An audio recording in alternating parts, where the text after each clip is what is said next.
I don't know about you guys, but I like to see the tools that other creators are using to make their content just because it's really cool to see their process. So that's why I decided to put together a video featuring all of the camera gear that I use to make my photos, videos, YouTube videos, all that stuff. So if you're interested in checking out any of the gear that I feature today, I'll be sure to have it all linked up in the description. If you think about it, your camera bag is kind of like a gear vessel. It's literally where all of your gear is stored when you're on the go and traveling. So I think having a really good backpack is very important because it can really make or break how you go about shooting your videos. That's why I decided to go with the Peak Design Everyday Bag, and I freaking love this thing. This bag really isn't designed for clothes or anything else besides camera gear, but if you're using it for what it's intended for, an everyday bag, this thing is damn near perfect. It's super quick and easy to access all your gear, and the built-in dividers are just really nice for organization. Great build quality, and I'm not going to go into all the features of this bag, but overall it's a very intuitive product.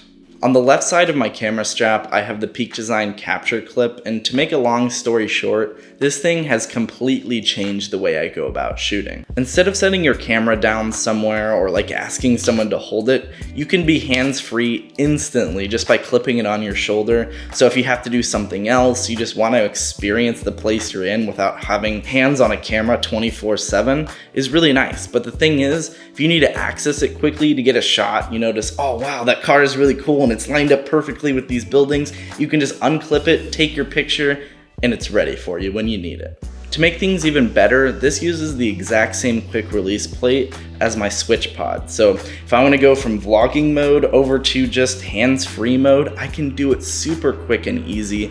And just being able to have gear that works with me and makes me more efficient makes life so much better. The less struggle there is, the easier it is to be more creative. I personally don't like vlogging on the GorillaPod just because of how awkward and just flimsy it is. I don't want my camera breaking, and that's why I use the SwitchPod. This thing is rigid, your camera's not gonna tip over, and you can switch over to the tripod mode like super fast and easy. But the thing is, when you combine it with a ball head, this thing pretty much turns into the ultimate vlogging tripod because you can put it on uneven surfaces, and it does just about everything besides wrapping around a tree. I don't really know how often you would need to really do that though. I always like to have my camera gear to be as light and minimal as possible, and that's why I chose one piece of gear that will cover all of my tools, and it's the Red Multi-Tool. This thing, I use it for tightening down my Peak Design capture clip. I use it for those annoying quick release plates that don't have the D-ring. It makes life much better when you have all your tools in one confined little package. So that way you know you're gonna be covered and you don't have to worry about breaking keys on quick release plates.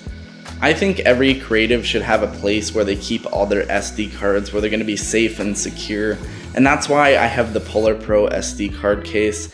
This thing, it's built like a tank. It's fully metal, it's pretty much everything proof, and I can put all of my SD cards in there and I know all of my glorious 4K B-roll is gonna be safe.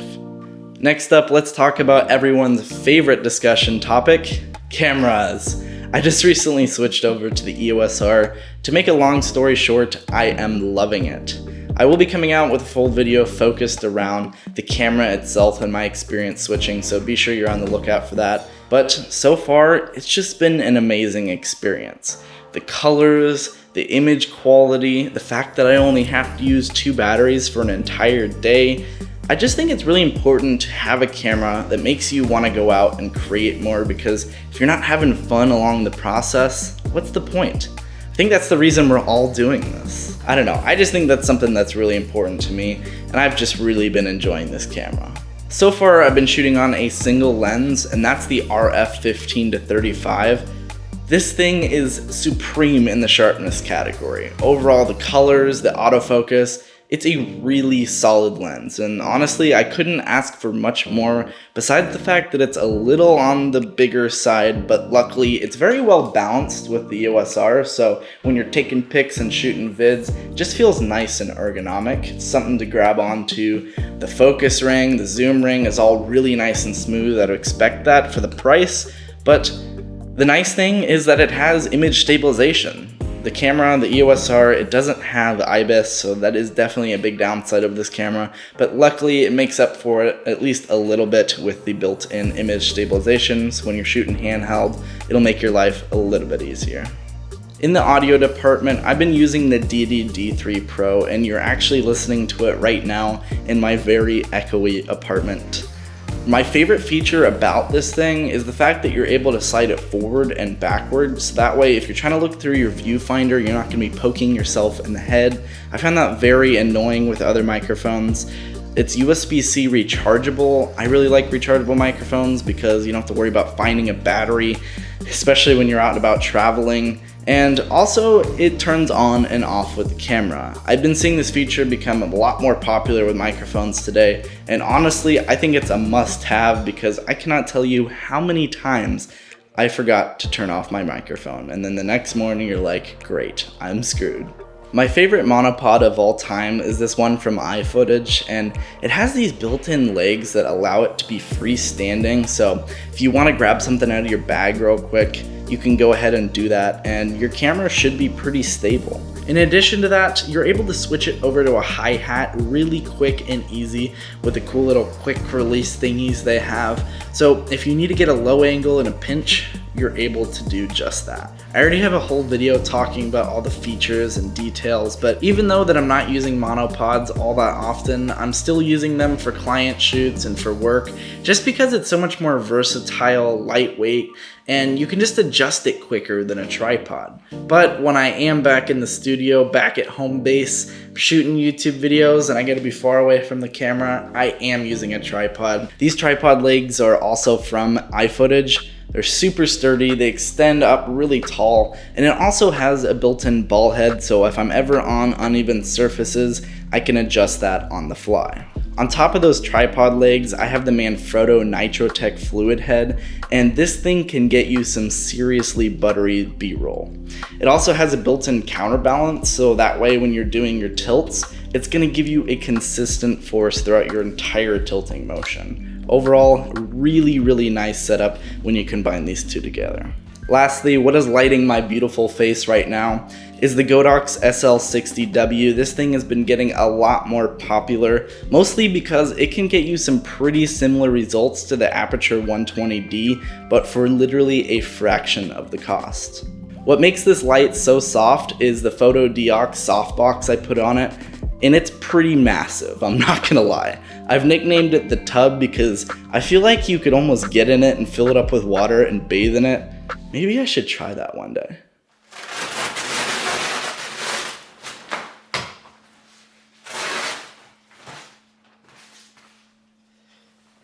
Okay, yeah, no, let's not do that.